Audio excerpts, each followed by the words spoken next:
जय सिया राम। नए वर्ष के प्रथम वीडियो में आप सभी लोगों का हार्दिक स्वागत अभिनंदन और अपने पुराने अंदाज में यदि मैं कहूं तो स्वागत अभिनंदन आभार स्वीकार करिए अपने दोस्त रसल रघुवंशी का नमस्कार। एक लंबा अंतराल हो गया, आपसे रूबरू नहीं हुआ, आपसे गुफ्तगू नहीं हुई, आपसे बातें नहीं हुई, आपसे मुलाकात नहीं हुई। कुछ कारण थे, कुछ मेरी लापरवाही थी, कुछ मेरा आलस्य था जिससे मैं आपसे मिल नहीं पाया। लेकिन आज एक ऐसे टॉपिक के साथ रविवार की चर्चा में आपके सामने में उपस्थित हुआ हूं जो आज हमारे देश में बहुत ही तेजी से चल रहा है। हमारे देश में इस बात को लेकर के चर्चा चल रही है कि हमारा देश राम नाममय हो गया है।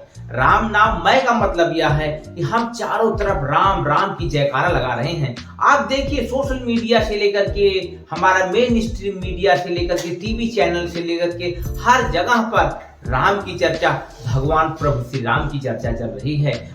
इसलिए मैं इसे राम नाममय कहता हूं। लेकिन मेरी सोच है, मेरी विचारधारा है कि हम राम नाममय से आगे निकल करके राममय होने की तरफ बढ़ें। और राममय होने का मतलब होता है राम का हो जाना, राम के जैसा हो जाना, राम की जैसी मर्यादाओं का पालन करना, राम की जैसे उच्च व्यक्तित्व को अपने अंदर समाहित करना। आखिर राम क्या थे जिसके अंदर सहिष्णुता थी, सहृदयता थी, अपने विरोधियों के प्रति भी प्रेम था। जिस प्रकार से उन्होंने रावण से अंतिम समय तक संधि करने का प्रयास किया, उससे जुड़ने का प्रयास किया, जंग को अवॉइड किया, वह इस तरफ इशारा करता है कि राममय होना चाहिए। और मृत्यु के बाद, मृत्यु शैया के पहुंच जाने के बाद भी राम ने रावण का सम्मान किया। अपने अनुज को, अपने छोटे भाई लक्ष्मण को राम से ज्ञान प्राप्त करने के लिए भेजा। परंतु क्या ऐसी बातें हमारे देश में चल रही हैं? यदि इस देश को राममय होना है, राम नाममय होना तो बहुत आसान काम है, लेकिन राममय होने के लिए सदियां बीत जाती हैं। हम बड़े गर्व से कहते हैं कि लगभग 450 साल बाद हम श्री राम जन्मभूमि पर भव्य मंदिर का निर्माण कर रहे हैं। लेकिन इस बात को याद रखिएगा, राम को इस धरती से गए, इस धरती से अवतरित होने के बाद पुनः वैकुंठ धाम में गए, कितने वर्ष, सहस्त्रों वर्ष बीत गए, लेकिन आज भी ये धरती राममय नहीं हो पाई है।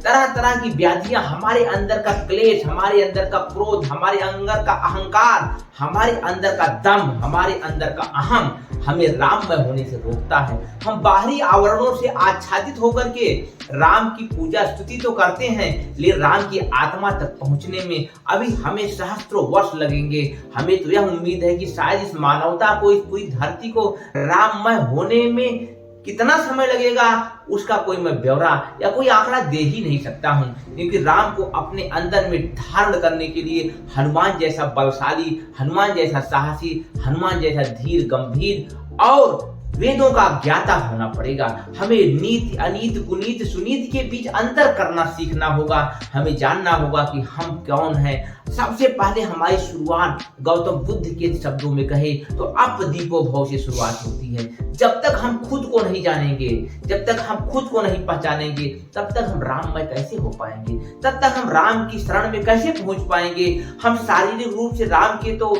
जयगान कर सकते हैं, अपनी जिह्वा से राम का जयकारा तो लगा सकते हैं, हम जय श्री राम तो बोल सकते हैं, लेकिन राम की तरह होना, उनकी तरह मर्यादाओं का पालन करना हमारे लिए या इस पूरी मानवता के लिए आसान नहीं है। यदि हम विश्व धरोहर, विश्व पटल की बात करें, जिस प्रकार से यूक्रेन और रूस में, जिस प्रकार से इजराइल और गजा, फिलिस्तीन में द्वंद्व छिड़ा हुआ है, हमास में द्वंद्व छिड़ा हुआ है, दुनिया के विभिन्न कोनों में लगातार कलुषितता की भावना पैदा हो रही है, एक दूसरे को न देख पाने की क्षमता पैदा हो रही है, इस तरीके से एक दूसरे को रिजेक्ट करने की विचारधारा सामने आ रही है। वहां राम कहाँ आ सकते हैं? वहां राम कहाँ निवास कर सकते हैं? हम 22 जनवरी को भव्य राम मंदिर का उद्घाटन भारत में कर सकते हैं, लेकिन क्या हम अपने विरोधियों के प्रति अपने मन में थोड़ी सी करुणा भाव, दया भावना उत्पन्न करने का साहस ला पाएंगे? यदि ऐसा हम नहीं कर सकते हैं तो भव्य राम मंदिर का क्या संदेश होगा? उस राम, वहां पर विराजमान राम लला हमारे बारे में क्या चिंतन करेंगे? यह हमें खुद चिंतन करना होगा, हमें खुद मंथन करना होगा। इस प्रकार से देश में विपक्ष विहीन सरकार बनाने की बातें चल रही हैं, जिस प्रकार से लोकतंत्र को लेकर के तरह तरह की कयासबाजियां चल रही हैं, एक व्यक्तिवादी, एक विचारधारावादी, एक सोच को आगे बढ़ाने का प्रयास किया जा रहा है, या तो कहीं राम राज्य या राममय भारत की तो परिकल्पना नहीं हो सकती है। क्योंकि भगवान राम ने अपने एक विरोधी, जो कि आपने उन्हें रामायण में भी देखा होगा, रामचरितमानस में भी पढ़ा होगा, उस छोटे से विरोधी जो कि एक बहुत ही सामान्य परिवार से आने वाला कपड़ा धोने वाला व्यक्ति था, धोबी, उसकी एक वचन की वजह से भगवान राम ने अपनी परम प्रियतमा अपनी अर्धांगिनी सीता को भी त्याग दिया, या यूं कहा जाए सीता ने ही स्वयं भगवान राम से उनके वचनों पर खड़े रहने के लिए, पालन करने के लिए खुद गृह त्याग कर लिया, जबकि वह उस समय प्रेग्नेंट थी। एक ऐसे समय में जब महिलाओं को सबसे ज्यादा केयर, सबसे ज्यादा सहायता की आवश्यकता पड़ती है, उस समय राम की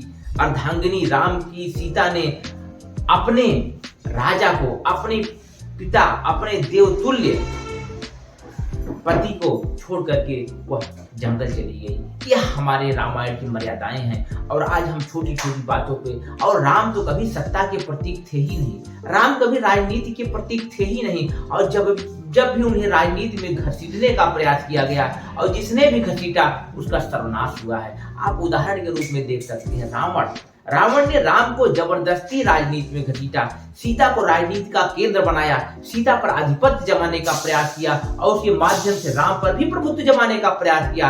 आखिर उसका सर्वनाश हो गया। और यदि हम मध्यकाल में आए तो आप देखेंगे ये औरंगजेब ने किस तरीके से, हम बड़े डॉक्यूमेंटेड हिस्ट्री में कहते हैं कि हमारे राम मंदिर को तोड़वाया और उसको नष्ट करवाया, छत विछत करवाया। लेकिन उसके बाद मुगलिया सल्तनत का क्या पतन हुआ, किस प्रकार से उनके आने वाले शासकों को अंग्रेजों के सामने हाथ पसारने पड़े, भीख मांगने पड़े।